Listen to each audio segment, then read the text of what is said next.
यदि आप खुद अपने सपने पूरे नहीं करेंगे तो कोई दूसरा व्यक्ति आपका इस्तेमाल कर अपने सपने पूरे कर लेगा।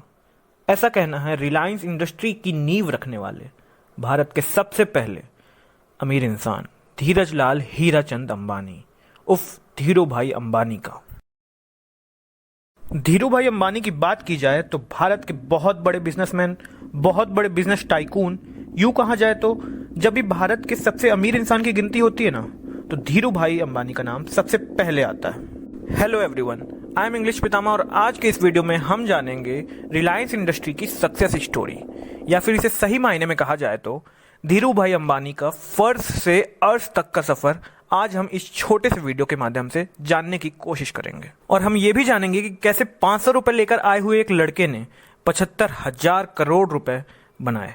तो चलिए स्टार्ट करते हैं। बहुत ही इंटरेस्टिंग स्टोरी है। इस वीडियो को देखने के बाद हो ना हो एक पॉजिटिव माइंडसेट और एक बहुत अच्छी वाली फीलिंग जरूर आने वाली है। तो धीरू भाई अंबानी का जन्म 28 दिसंबर 1932 में हुआ था, गुजरात के जामनगर डिस्ट्रिक्ट में। इनके पिता हीराचंद गोवर्धन भाई अंबानी एक स्कूल में शिक्षक थे। और मैं आपको बता दूं कि बहुत गरीब फैमिली से थे ये। कोई भी चीज खरीदने से पहले 100 बार सोचना पड़ता था इनको। इनके पिता की बात की जाए तो बहुत ही ज्यादा स्ट्रिक्ट, एक बार जो कह दिए सो कह दिए, ये वाला हिसाब था। यहाँ पे उनके पिता ने उनको बहुत ज़्यादा पढ़ाने की कोशिश की, पर धीरू भाई अंबानी के सपने तो अलग थे। उन्होंने क्लास 10th में ही अपनी पढ़ाई को अलविदा कहा और पैसे कमाने की ओर बढ़ चले। वैसे आपको एक बात बता दूं कि मोस्टली पीपल जो क्लास 10th के बाद ही पढ़ाई छोड़ देते हैं ना, वो सक्सेसफुल नहीं हो पाते हैं, क्योंकि एक प्रॉपर गाइडेंस ही नहीं मिल पाता। पर धीरू भाई अंबानी फेल होने वालों में से नहीं थे। बचपन से उनका सारा ध्यान बिजनेस करने में ही था। बिजनेस कैसे करना है, बिजनेस में ग्रोथ कैसे करना है। कुल मिला के कहा जाए तो पक्के अपॉर्चुनिस्ट थे वो। अपॉर्चुनिटी का कब, कहां और कैसे फायदा उठाना है कोई इनसे सीखे। अरे सीखे इनसे। 16 साल की उम्र में उन्होंने पढ़ाई छोड़ दी और पैसे कमाने के लिए येमेन चले गए। आपको बता दूं कि येमेन में ऑफिशियल लैंग्वेज इंग्लिश है और स्टार्टिंग में धीरू भाई अंबानी का हाथ इंग्लिश में जरा तंग था, तो उन्होंने वहां पर रहते हुए लोगों से बात कर करके, इधर उधर की बुक्स पढ़ के अपने काम की इंग्लिश सीख ली। उसके बाद उनकी job as a gas station attendant के तौर पर लगी और उस जॉब के लिए उन्हें मात्र 300 रुपये प्रति महीने मिला करते थे। आप सोच सकते हैं कि जिस रिलायंस इंडस्ट्री की हम बात करते नहीं थकते हैं, उसके मालिक की पहली तनख्वाह 300 रुपये प्रति महीने थी। सब कुछ बढ़िया ही चल रहा था, किसी प्रकार की कोई दिक्कत नहीं महसूस हो रही थी। तब 1957 में यमन देश आज़ाद हो जाता है। एक साल उन्होंने जैसे तैसे वहाँ काटा और 1958 में वो अपना बोरिया बिस्तर बांध कर अपनी फैमिली के साथ सपनों के शहर मुंबई की ओर बढ़ चलते हैं। धीरू भाई अंबानी के बारे में बात की जाए तो इनके 2 बेटे और 2 बेटियां हैं, मुकेश अंबानी, अनिल अंबानी, दीप्ति दत्ता राज सलगांवकर और नीना कोठारी। वैसे आपको बता दूं कि इनकी पत्नी का नाम कोकिला है। हाँ, तो जब ये मुंबई आए एक बहुत ही छोटे से कमरे में रहा करते थे, क्योंकि पैसे ही नहीं थे और जो भी सेविंग्स कर रखी थी उसको बिजनेस में इन्वेस्ट करने के लिए बचा रखा था। आपको बताना चाहूँगा कि फिर उन्होंने अपना बिजनेस स्टार्ट किया। तब पहली बार दुनिया के सामने रिलायंस नाम आया। शुरुआत में इसका नाम रिलायंस कमर्शियल कॉरपोरेशन रखा गया। आपको बता दूं कि शुरुआत में ये कंपनी मात्र 1 रूम की थी, जहां पे 1 टेबल, 3 चेयर और एक लैंडलाइन फोन के अलावा और कुछ भी नहीं था। कुछ भी नहीं से मतलब कुछ भी नहीं था यार।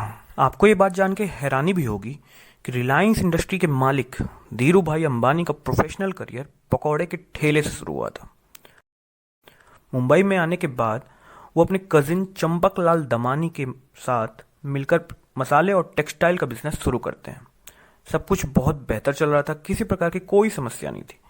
फिर अचानक से इन दोनों को अलग होना पड़ गया, क्योंकि धीरू भाई अंबानी और चंपकलाल दमानी की सोच एक दूसरे से बिल्कुल ही अलग थी।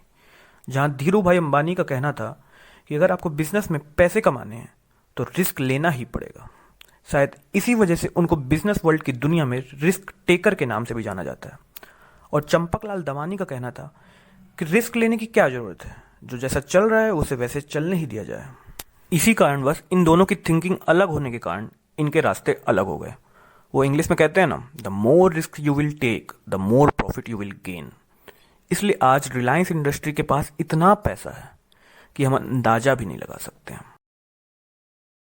इन दोनों की साझेदारी खत्म होने के बाद धीरू भाई अंबानी ने कभी पीछे मुड़कर नहीं देखा और देखते ही देखते 1966 में धीरू भाई ने एक टेक्सटाइल मिल भी खोल ली और ये मिल खोली गई थी अहमदाबाद में नरोडा मिल्स के नाम से। अब मिल तो खुल गई थी पर 6 महीने तक इनकी कंपनी में एक भी कपड़े नहीं बिके थे। पर दोस्तों, इन्होंने हार नहीं मानी। इन्होंने बहुत सारी नई स्ट्रेटजीज लगाना शुरू कर दिया। उनमें से एक स्ट्रेटजी ये थी कि ये मार्केट प्राइस से कम पैसे में अपने प्रोडक्ट को बेचना स्टार्ट कर देंगे, जिसकी वजह से बहुत सी अड़चनें भी आईं। पर धीरू भाई अंबानी डरे नहीं, वे डटे रहे।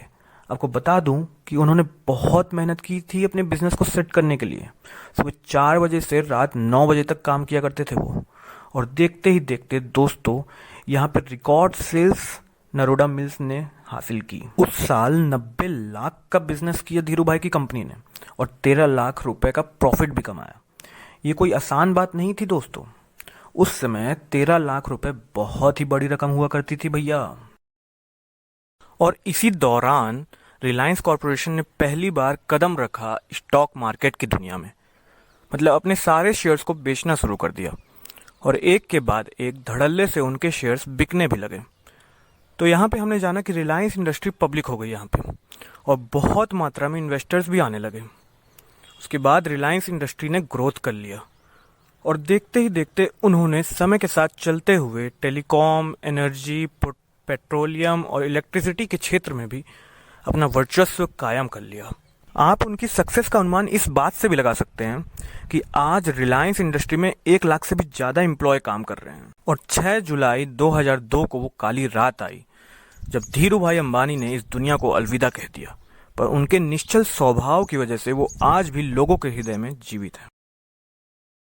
धीरू भाई अंबानी के एक मित्र ने एक बार कहा था कि कोई भी गरीब आदमी अगर पैसे जल्दी कमाता है तो जो रास्ता वो चुनता है वो एकदम क्लीन तो नहीं होता।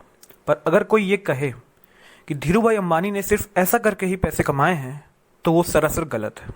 आपको बताना चाहूँगा कि ऐसे ही धीरू भाई अंबानी की हजारों कहानियां हैं, पर ये आप पर निर्भर करता है कि आप उसकी पॉजिटिव साइड देख रहे हैं या फिर उसकी निगेटिविटी पे फोकस कर रहे हैं।